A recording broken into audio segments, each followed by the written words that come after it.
what are you guys even tuning into this for? I mean, honestly, if you're tuning into this game recap, what could we possibly say about this bullshit game, right? I mean, like, this team didn't even show up tonight.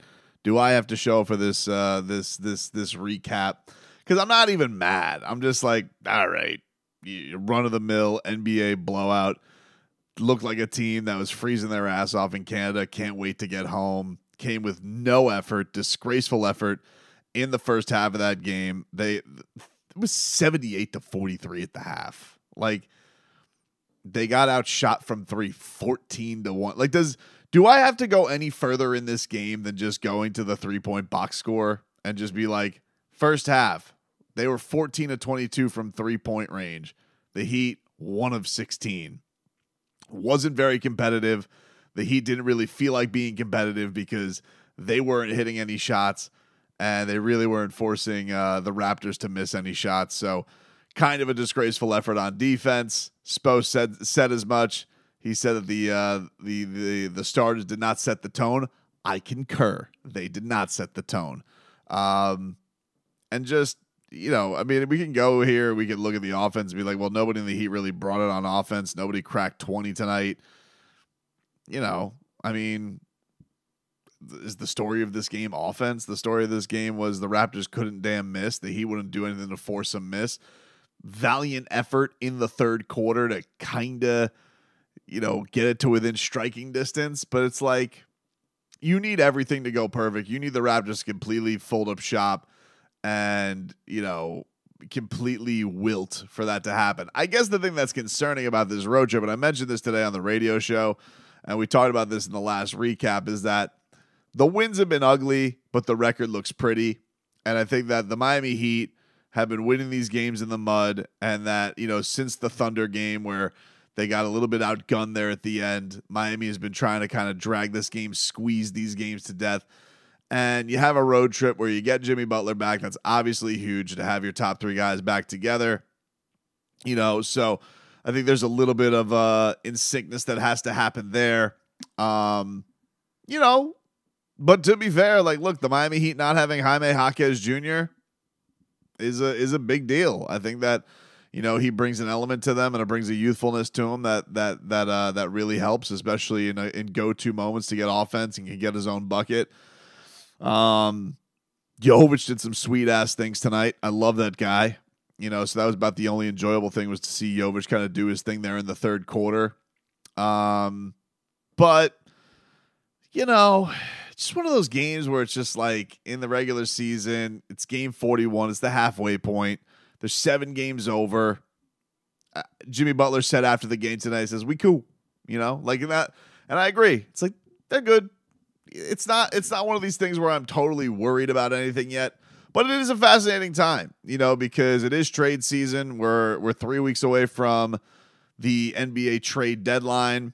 I think certainly, if you wanted to point out to one thing in this game that is a recurring theme, it has to be your starting point guard, because Kyle Lowry has touched double digits once in 2024. He has played, what is that? 9, what has he played? 7 games. He's played 7 games so far this year. 8 games. No, 7 games. Excuse me. 7 games so far this year.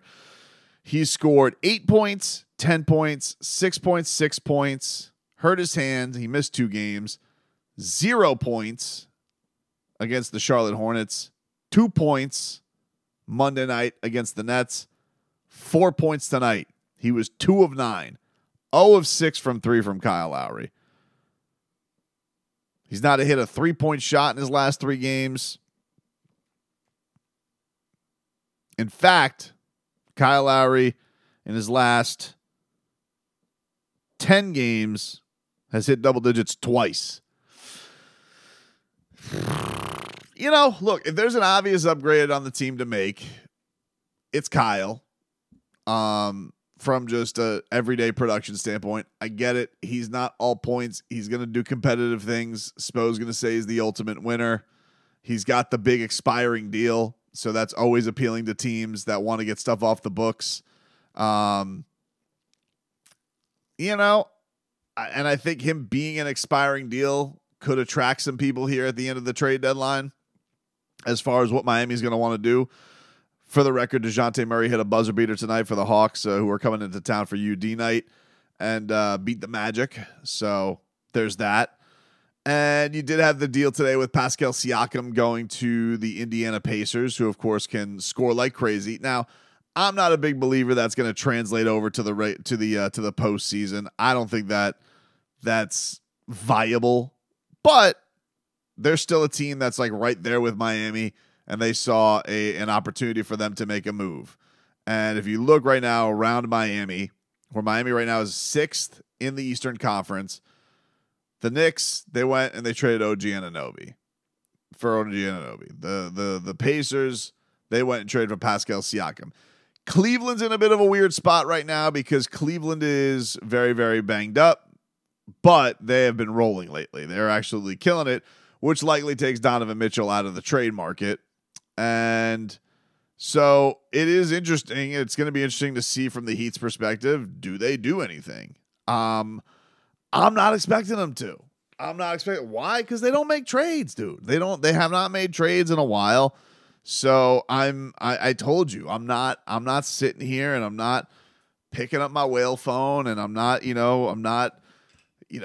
in my couch and I'm not doing any of that stuff. Now, why those props are there, don't worry about it. But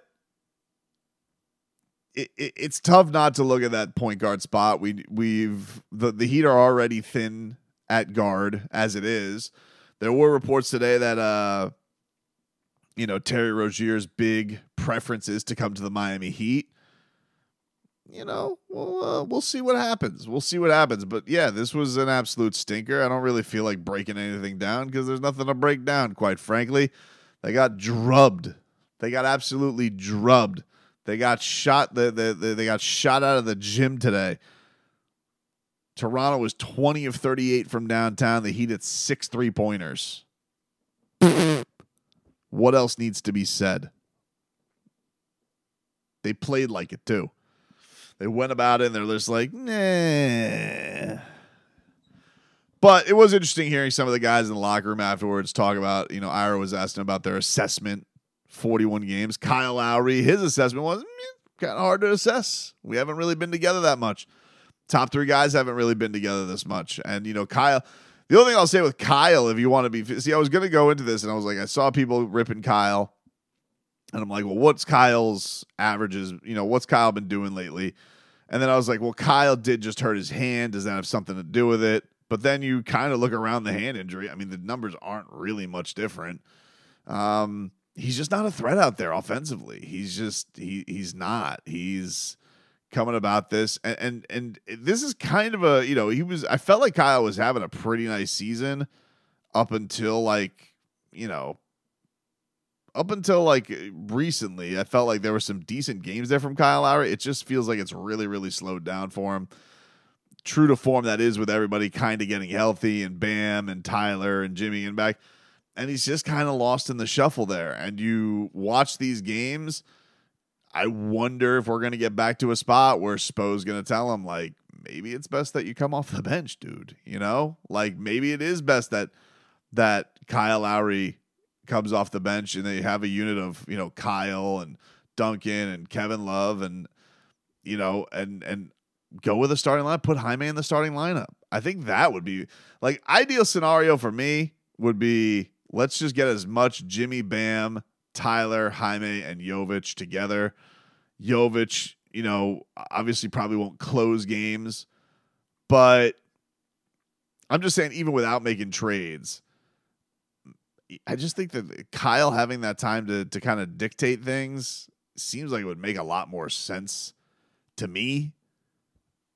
And I thought that he was effective in that role last year. I thought that him coming off the bench in the playoffs was really, really good for Kyle Lowry.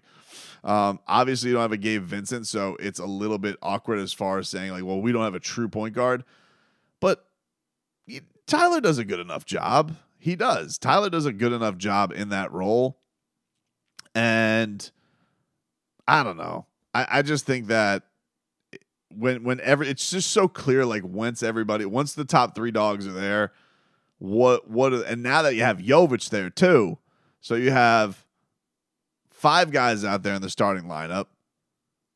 4 of the guys all really move the ball for each other. Like, what is the purpose of Kyle Lowry out there? You know, that's the thing with it. It's like, well, where does he fall in with a role? At least in the second unit, it's like, all right, let's just say if you cleared out the second unit. I know it's not apples for apples because not everybody's out at the same time, but like second unit, somebody goes out. You know, you got Kevin, you got Kyle with Caleb and Duncan and some kind of mishmash of that. Hey, you can find a role there to set some things up, slow some things down, get some Kyle chaos going with Caleb Martin heaving down for lobs. Just a weird mix, dude. It's a weird mix for him, and I think that's why everybody looks at it like if they're gonna make a deadline deal, putting a different backcourt mate. And this is not like I think everybody's kind of gotten off the idea of trading Hero. I think it's now like, who can we pair with Hero back there that's going to make this more effective? Not only from a offensive standpoint, but a defensive standpoint too. You can't have Kyle Lowry going back there all the time on fast breaks, taking 3 charges a game. It's nice for a momentum change. It's not a viable way to go and stop teams. So anyway, I've already talked too much tonight. This game did not deserve this many minutes.